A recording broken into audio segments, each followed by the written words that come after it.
Welcome to Buckeyes Tomorrow Morning for Wednesday, February 15th. I'm your host, TomOrrow. The Indiana game is in 199 days. The game against Michigan in 283 days. There are a lot of questions that will need to be answered before that Indiana game in 199 days, but maybe some of the biggest ones are up front on the offense for Ohio State. The Buckeyes lost Paris Johnson, Dawand Jones, and Luke Wypler off of last year's team, so you got to rebuild that offensive line quite a bit, and Justin Frye has a busy spring and summer on his hands trying to do just that. We talked to Justin Frye a little over a week ago about a bunch of that stuff, as well as his new role as the run game coordinator for Ohio State, and a whole bunch of other stuff. So you're going to get to hear directly from Justin Frye about all of that today. We'll be back with another interview show tomorrow. Schedules just didn't work out, so we're doing a couple of these shows in a row. We'll be back on our normal schedule tomorrow. But without further ado, let's move on to Justin Frye. He's got 4 true freshmen all enrolled early. So, let's do a little pre-pump of the brakes before we get too far into this. That is not a spot where you're generally going to see almost anything out of guys in their first year, so let's just be patient. But what have Justin Frye's first impressions been of his 4 true freshmen? I'm just glad that they're here early with all those guys.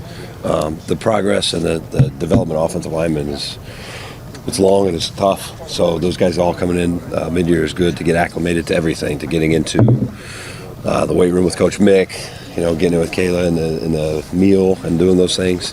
So that's the biggest thing. Digesting the installs and the things that we can get into in the classroom will be good. And ultimately getting to spring football and just kind of seeing them play the game. But outside of that, I'm just excited we could get them all here right now, early. There were a couple of surprises after the season in terms of who was and wasn't back on that offensive line. Ohio State coaches have more or less said they were a little surprised when Luke Wypler decided to declare for the NFL draft. So they lost him. That was a bad surprise for the Buckeyes. It was, however, a little bit of a good surprise to get Matt Jones back for another year on the offensive line. Getting him back, especially with the loss of Wypler, is huge for the Buckeyes, no question. But it sounds like he's going to stay at guard and not move over to center, which was certainly a possibility. So what's that process? What does it mean to get Matt Jones back, first of all? And what's the process going to look like to find that next center? Well, Matt just made a decision that he wanted to come back and get another year better and be ready for the next level. And he's all in. And he trained really well and had a really good attitude about himself going into the bowl game. And then, we talked about it after the bowl game and then coming out. And that, when guys make that decision and it changes, it's palpable. Like you can sense it with his training right now. He's focused because for him it was a big decision of should I stay, should I go, and when I come back, what am I working on? And that's our job and my job to have a plan for him. Like, here's the deficiencies, here's the things you want to work on, and then we start attacking those things, right? For the rest of those guys, like it's that tone's never going to change. It's the same thing every year, whether you have returning guys that have started, not started, played. Like, we're going to play the 5 best. And so that's what the winter leading up to and then spring football gets into through the summer. And as we get to the fall, and then by the time we tee it up in Bloomington, in the fall, we'll know who the 5 guys are. Justin Frye's first year at Ohio State, it felt like he came into the spring kind of knowing what that line was going to look like in the fall. Now in year 2 for him, he's got to more or less rebuild things without Johnson and Jones and Wypler out there. So what is that like for a coach? That makes us the hungriest, so I'm excited. Right? I mean, I come here and sit at the table last year and you get thrown out. Well, you got an All-American guy here and you got a guy here and you got this with Dawand and Paris and those guys, and that was all great. And we had a great year and we worked really well together. Moving into it now, like, that's the coaching part of it. Like, yeah, we got some younger guys or less inexperienced guys, but they're all hungry. They all want to be good. They all want to get coached. And so for you able as a coach, like, that's the exciting part about coaching. It's like, we get to go. Right, and so is it this guy here? Do we move him here? We'll figure that out along the way. But the guys competition is really good and open slots for those guys. That some we didn't know were going to be there or not. And as the dust settles, now we know there's open slots at some guys, and so getting a chance to see those guys compete and battle that out on top of with really good players. I mean, we got good players here. We lost good players, and we'll replace them with good players.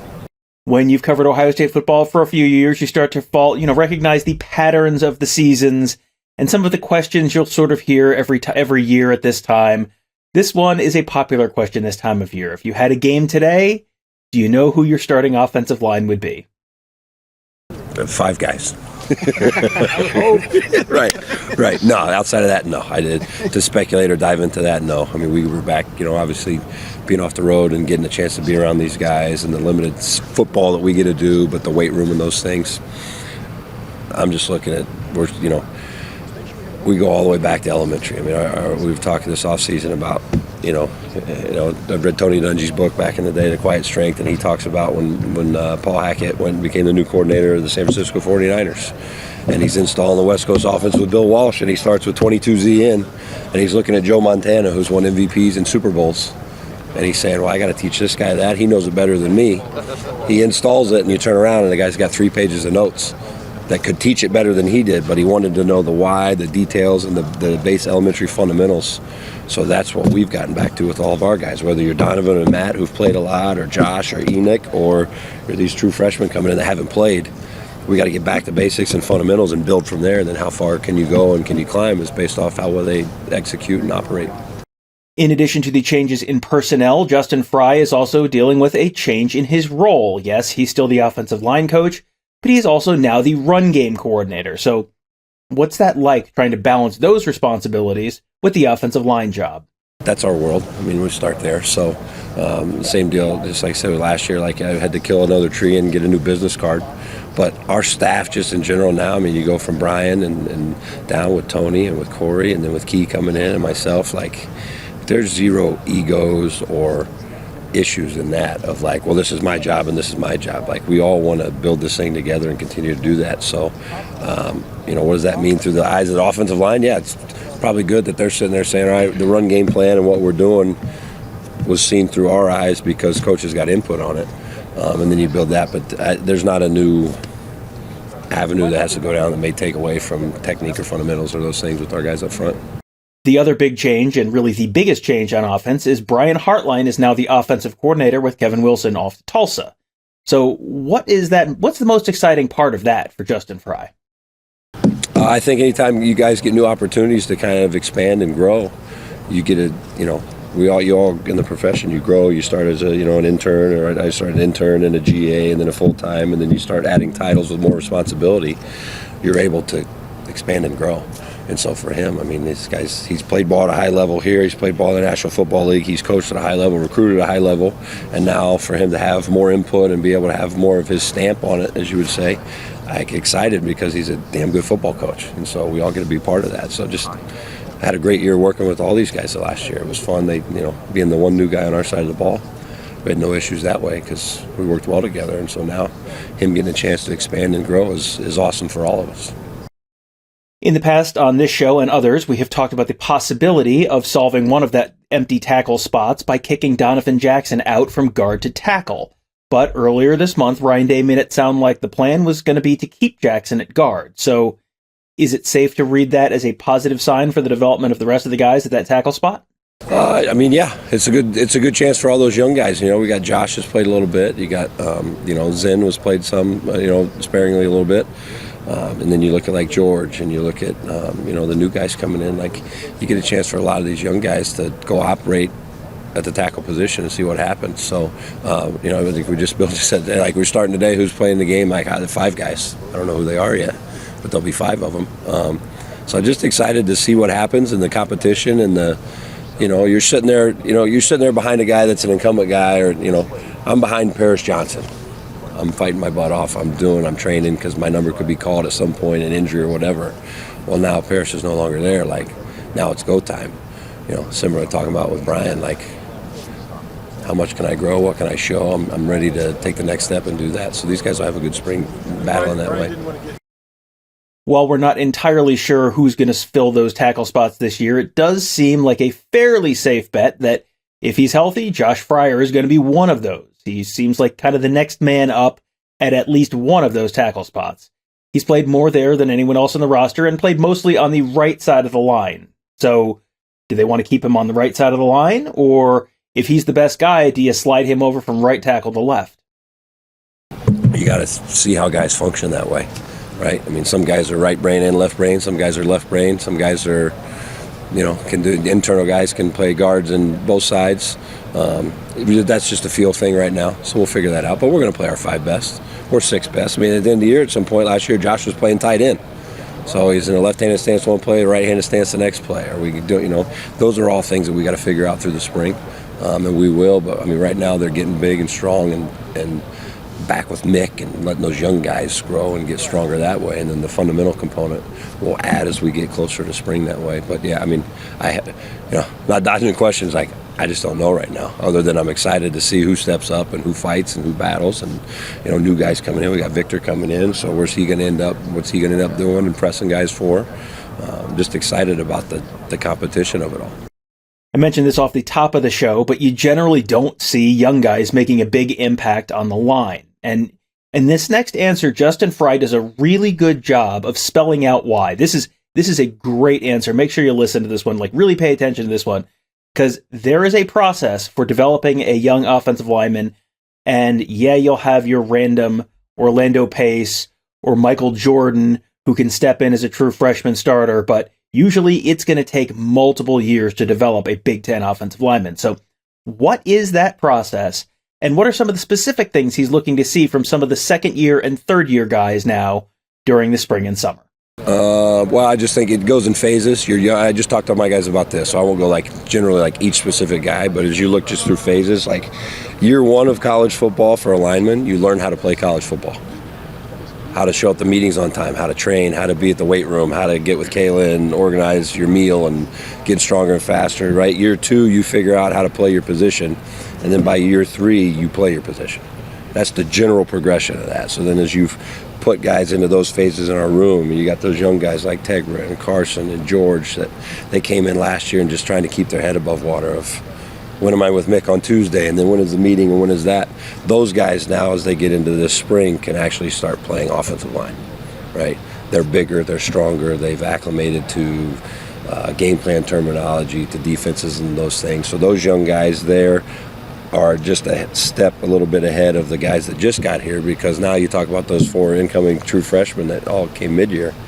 I mean, they're waking up every morning panicking, looking at their phone, hoping the alarm went off at the right time. And then how am I getting over from the dorm? So they're in a completely different realm. They're all going to be really good players. We feel like we can develop those guys good, but that's kind of your young group. That intermediate group of those guys now is where guys can step up, and that's what I'm excited about. All those is go perform, go play. You came here to play, you want to be a player. So you're looking at a guy like Josh Fryar and Enoch and Zen, and you got Ben back there and Tootie and some of those younger guys that are coming into year 3 and 4, and Jacob, right?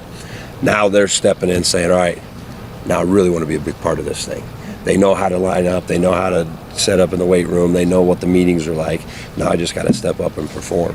And then you go kind of further to guys that have played more ball. I mean, you look at Donnie and Matt right now in that phase of what have they done? Well, they've played a lot of ball, and they've been in big-time games, so they understand as that younger phase as a coach, you're telling them, all right, this can get you beat. This is what you don't want to do versus a good player. They've experienced that. They've had that friction a little bit. So now what are they concentrating on? They can be a little more pinpointed into, like I said, Matt Jones can come back and say, you know what, I need to work in A, B, and C. I can be really targeted there because the rest of the stuff's habitual. It's like brushing his teeth. Donnie the same way. Donnie's now, played a little bit as a freshman. Sophomore year, he was the guy. Junior year, now what am I doing? I'm the guy. What can I really hone in on, whether it be my hands, whether it be my footwork and those things. And so having a plan for each of those guys in each of those realms is really good until we get to spring, and then they just go play the game. You hear Justin Frye his name get mentioned about potential future head coaching jobs. He's an Indiana guy. If that Indiana job opens up, you see his name kind of mentioned in connection with that, and you listen to him talk, you listen to him answer some of those questions. It's yeah, you could see a head coaching job in that guy's future. So before he gets any kind of head coaching job, he's got to figure out who's playing offensive line for Ohio State this year, and he's going to do that starting this spring as we will head into spring ball in just a little under a month. March 7th is the first day of spring football. We will be there covering that, and we're going to have all sorts of coverage in the lead up to the start of spring ball at BuckeyeHuddle.com. Lots of interesting storylines this year. New quarterback, got some freshmen or some receivers sitting out this spring, so you can have some young guys at the receiver core. 5 scholarship guys back at running back. How are they going to sort that out? Offensive line we just talked about, and that's just one side of the ball. There's a whole mess of other stuff on the defensive side of the ball. So, man, is there going to be a lot of stuff to talk about this spring. Should be a really fun spring. Looking forward to getting back out there and seeing the team and seeing what we can learn about the 2023 Buckeyes. And you can follow along with all of it at youtube.com/Buckeye Huddle, and of course at BuckeyeHuddle.com, where we'll have great coverage of the team, recruiting, X's and O's, scheme, all that good stuff. Sign up today, become a member, get access to our fantastic team of insiders, a great community, and much more, all at BuckeyeHuddle.com. That will do it for today. Thank you guys all for joining us. Have a great day. We'll talk to you tomorrow.